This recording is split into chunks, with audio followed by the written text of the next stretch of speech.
tajdidun niyah, memperbaharui niat.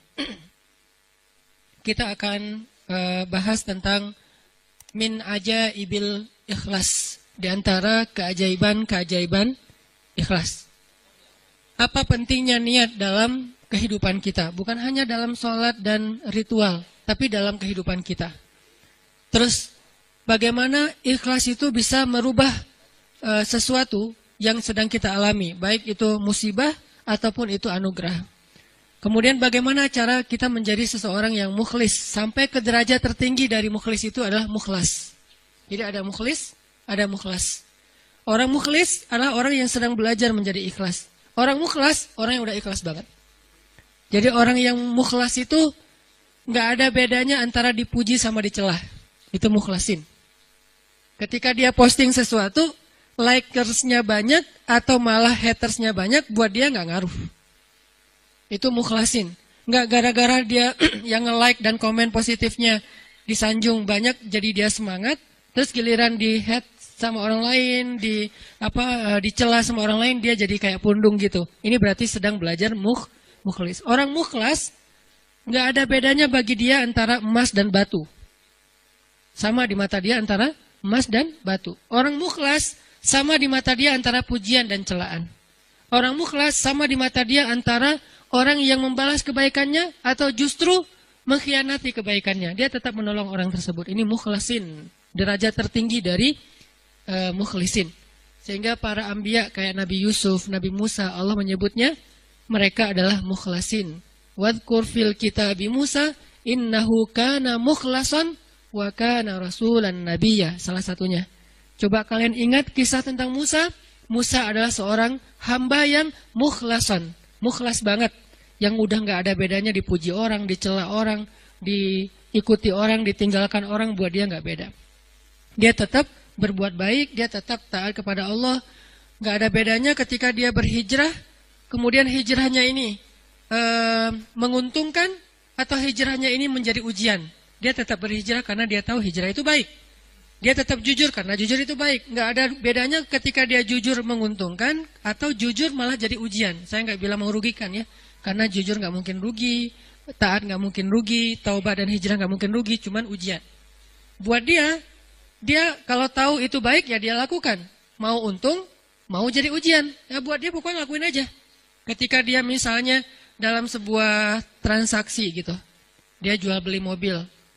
Kadang-kadang gara-gara terlalu jujur, apalagi jual beli mobil second gitu. Kalau jujur resikonya kan agak susah cari untung nih. Dia bilang ini tangan pertama. Karena emang belum berubah nama, tapi udah tangan ketiga padahal. Dia bilang ini belum pernah kecelakaan, mobilnya sehat banget.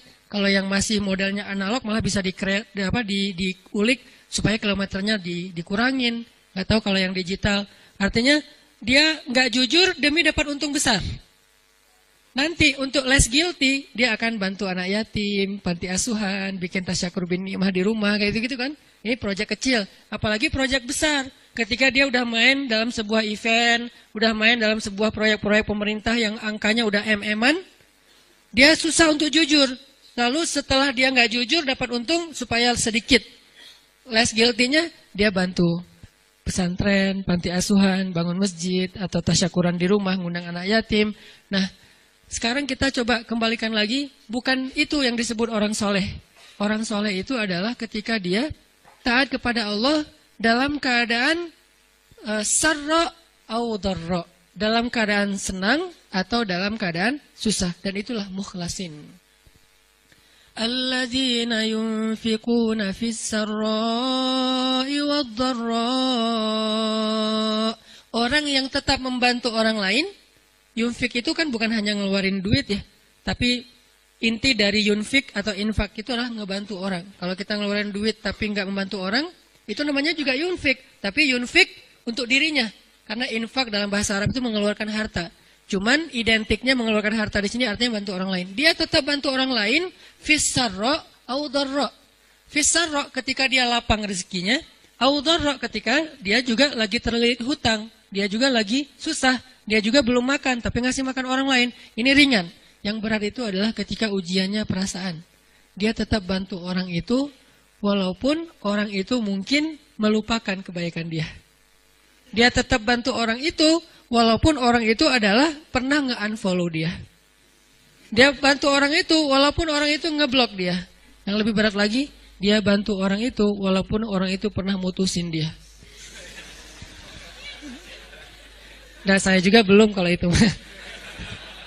Masih mukhlisin, belum mukhlasin. Mukhlisin lagi belajar ikhlas, belum benar-benar jadi orang yang ikhlas. Bisa nggak kita ngelakuin satu kebaikan tanpa lagi membedakan antara efek dari kebaikan itu nguntungin atau justru menjadi ujian. Nah ini kalau udah nggak ngaruh lagi efek itu, insya Allah kita udah menjadi hamba yang mukhlason. Kalau yang mukhlason, maka setan udah nggak bisa lagi nggodain kita. Karena ketika setan berakad dengan Allah setelah Allah memarahinya gara-gara nggak mau sujud kepada Adam, kemudian kata setan, akan saya goda hamba-hambamu selama saya masih ada di dunia, kecuali hambamu yang mukhlason. Itu nggak bisa digoda sama setan. Kenapa? Mau goda pakai apa? Udah nggak ada bedanya di dia antara nikmat dunia dengan ujian dunia. Dia cuma tahu ini taat, ini baik, ini halal, dia kerjakan. Mau itu untung, mau itu jadi ngerugiin dia dalam tanda petik, mau itu malah buat orang meninggalkan dia lakukan dengan akhlak yang tetap santun. Ini yang kita belajar dari menjadi seorang hamba yang ikhlas, menjadi seorang hamba yang mukhlas, sampai akhirnya kita lebih mudah melakukan kebaikan. Kayak misalnya kan ujian buat kita tuh kadang di keluarga aja. Ada anak yang bilang, Ustadz, memang masih pantas saya berbakti sama ayah yang dulu pernah ninggalin saya, nggak nafkahin saya, zalim sama saya, pernah nyakitin fisik saya, dan segala macam. Kan ada pertanyaan gitu kan, kita sebagai anak. Padahal nggak usah nanya gitu juga, yang namanya orang tua pasti berjasa dalam hidup kita. Dan sepanjang hidup kita berbakti kepada mereka, itu belum bisa ngebayar satu aja pengorbanan mereka untuk kita. Sama kayak seorang istri kepada suami. Begitu juga anak kepada orang tua. Tanpa bertanya gitu, apalagi sampai nanya. Kalau sampai misalnya kita berpikir, ayah saya pernah zalim sama saya, ibu saya pernah zalim sama saya dengan berbagai macam kasus. Maka jawabannya kalau dari angle konten kita malam ini, mau jadi orang yang mukhlas atau mau jadi orang yang pamrih. Kalau mau jadi orang yang mukhlas, gak ada bedanya. Asalkan itu adalah berbakti kepada orang tua. Apapun orang tuanya, mau orang tuanya baik atau menurut dia gak baik, yang namanya Allah suruh berbakti, ya saya berbakti. Orang saya kan ngelakuinnya karena Allah. Berakatnya kepada Allah, bukan kepada makhluk. Itu kan inti dari ikhlas. Berakad dengan Allah, bukan berakad dengan makhluk. Kalau berakad dengan Allah, maksudnya apa? Berarti kita minta rewardnya dari Allah. Minta apresiasinya dari Allah, minta kebaikannya dari Allah, bukan dari makhluk. Yang kita harapin like dari Allah, yang kita harapin di-repost oleh Allah. Karena ada sahabat-sahabat yang captionnya pernah di-repost sama Allah di Al-Quran. Salah satu sahabat yang captionnya di-repost siapa? Umar bin Khattab. 3 kali di-repost oleh Al-Quran. Itu keren banget. Sampai ada sahabat captionnya dia di-repost oleh Al-Quran. Jadi ayat itu mengulang kembali kata-kata Umar. Salah satunya di surat At-Tahrim, kemudian nanti ada di surat Al-Anfal, kemudian ada juga di surat Al-Ahzab. Allah nge-repost kata-kata Umar bin Khattab. Ini menunjukkan bahwa ikhlas banget, yang diharapin adalah reward dari Allah, apresiasi dari Allah, anugerah dari Allah, hadiah dari Allah, kebaikan dari Allah. Ustadz, kalau misalnya nggak berharap apa-apa bahkan dari Allah, itu bukan ikhlas. Karena makna ikhlas itu bukan tidak berharap apa-apa. Makna ikhlas itu murni. Arti murni, berharap hanya kepada Allah. Karena kalau sampai kita nggak berharap surga, nggak berharap dibebaskan dari azab neraka, nggak berharap dibantu oleh Allah, itu bukan ikhlas. Itu apa Ustadz? Itu istaghna. Ini ada sedikit yang harus kita perbaiki dari persepsi tentang makna ikhlas. Apa bedanya ikhlas dengan istaghna? Kalau ikhlas tidak berharap kecuali kepada Allah. Kalau ke Allah dia berharap surga.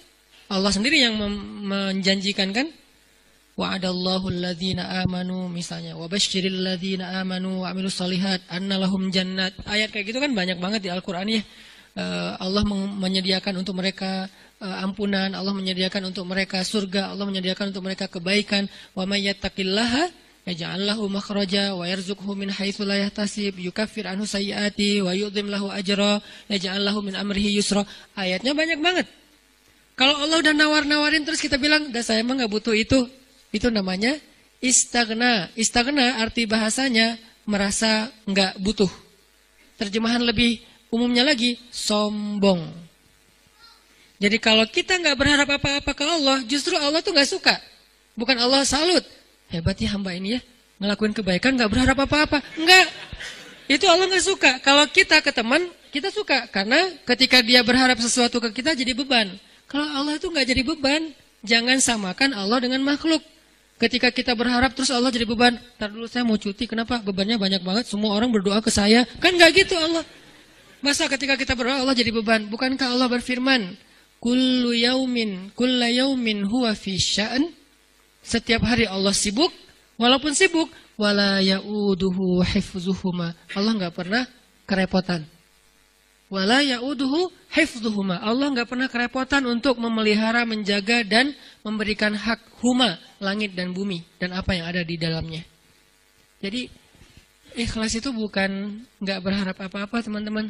Ikhlas itu tidak berharap kecuali kepada Allah saja. Ke Allah berharap surga. Ya Allah beri saya surga. Sampai Nabi bilang, kalau kalian minta surga, mintalah surga Firdaus yang paling tinggi. Jadi puncaknya Firdaus. Apakah Nabi kurang ikhlas? Bukankah ikhlas kita belajarnya dari Nabi? Adakah yang lebih baik ikhlasnya daripada Nabi?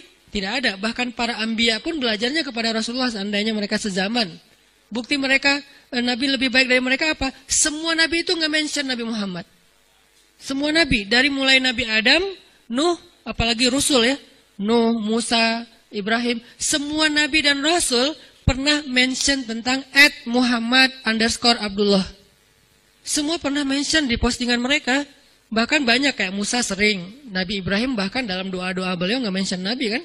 Sehingga Nabi Muhammad itu udah dikenal dari sejak zaman Nabi Adam. Kapan ya Muhammad datang? Lewat satu zaman, belum muncul. Lewat zaman kedua, kapan ya Muhammad yang dimention itu datang?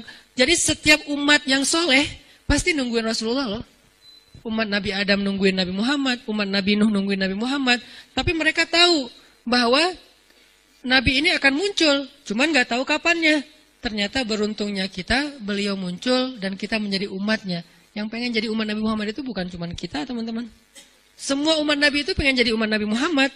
Walaupun mereka nggak bilang, aduh nyesel jadi umat Nabi Musa. Nggak gitu juga sih. Mereka menghargai Musa, cuman mereka juga kayak berandai-andai, punya wish gitu ya. Bisa nggak ya jadi umat Nabi Muhammad? Kenapa? Karena Nabi Muhammad ini paling keren, paling luar biasa. Ya Sayyidul Anam, bukan cuma Sayyidul Anbiya, Sayyidul Anam, pemimpinnya semua manusia. Bahkan malaikat juga ikut kepada Rasulullah SAW gitu. Para anbiya sholat di Masjid Al-Aqsa diimamin oleh Rasulullah SAW. Jadi nggak ada orang yang lebih baik dalam masalah agama daripada Rasul. Kalau Nabi mengajarkan kita tentang mengharapkan kebaikan kepada Allah dan itu masuk dalam bagian ikhlas, berarti kalau ada orang yang nggak mengharapkan lalu merasa paling ikhlas, ini pasti ada yang miss nih tentang pemahamannya. Enggak. Tetap berharap, ya Allah masukkan saya ke surga. Bahkan doa kita sebelum kita salam, salah satu yang diajarkan apa?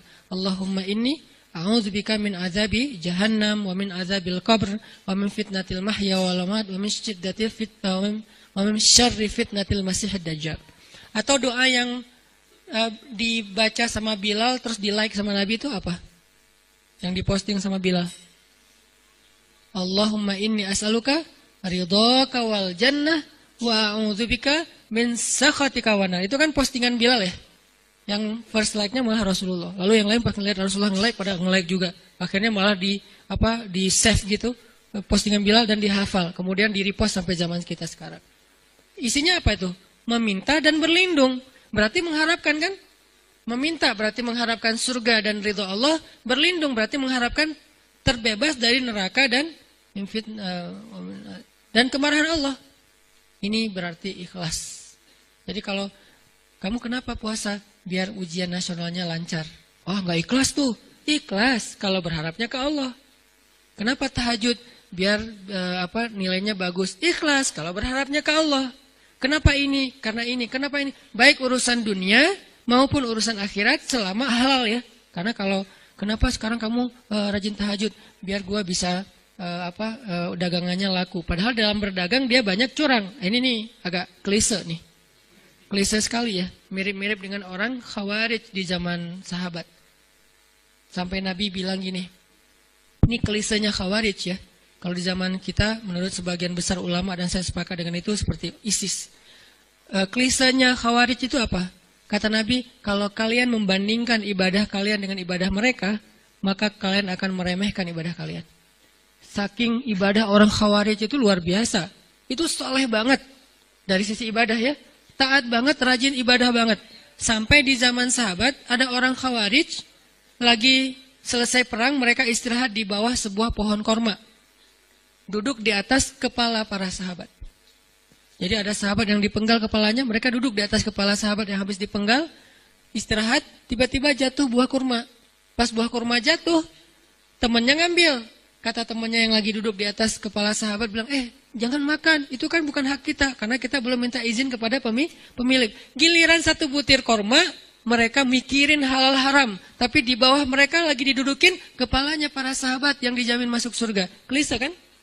Ini yang sering terjadi. Kadang-kadang kita dari satu sisi ahli ibadah, malam tahajud, siang puasa, tapi komen di sosial media masih istilahnya gibah, buka aib, apa-apa segala macam. Ini berarti kita kayak agak sedikit aneh gitu kesolehannya. Nah, termasuk orang yang pengen jadi orang baik tapi nggak mengharapkan apa-apa. Sampai ada syair, dan saya agak kurang setuju dengan syair ini. Mengatakan, ya Allah, kalau saya berbuat baik karena pengen surga, tutuplah pintu surga itu dari saya. Gitu kan ya? Kalau saya beribadah karena takut neraka, masukkanlah saya ke dalam neraka. Saya melakukan itu hanya karena cinta. Terkesan hub, al-khawf, dan ar-raja itu tiga hal yang bertentangan. Padahal tiga hal ini, tiga-tiganya bagian dari iman. Hub, cinta, bagian dari iman. Kita harus mencintai Allah lebih dari segalanya. Khauf, takut kepada Allah, bagian dari iman. Sampai Nabi mengatakan, Ra'sul hikmah makhafatullah. Puncaknya orang yang berilmu itu takut sama Allah. Jadi orang yang paling takut pada Allah, yang paling banyak berilmu. Innama yakhshallaha min ibadihi al-ulama. Orang yang paling takut kepada Allah di antara hambanya adalah orang yang berilmu. Begitu juga dengan ar-raja. Siapa yang mengharapkan kebaikan di sisi Allah, maka dia mendapatkan apa yang dia harapkan, termasuk niat. Maka yang paling tepat di antara makna ikhlas, ikhlas itu tidak berharap kecuali hanya kepada Allah. Kalau berharap kepada Allah, itu semuanya ikhlas. Kalau nggak berharap apa-apa dari Allah, namanya istaghna. Dan ayat tentang istaghna, kalla innal insana la yatgha ar-ra'ahu istaghna.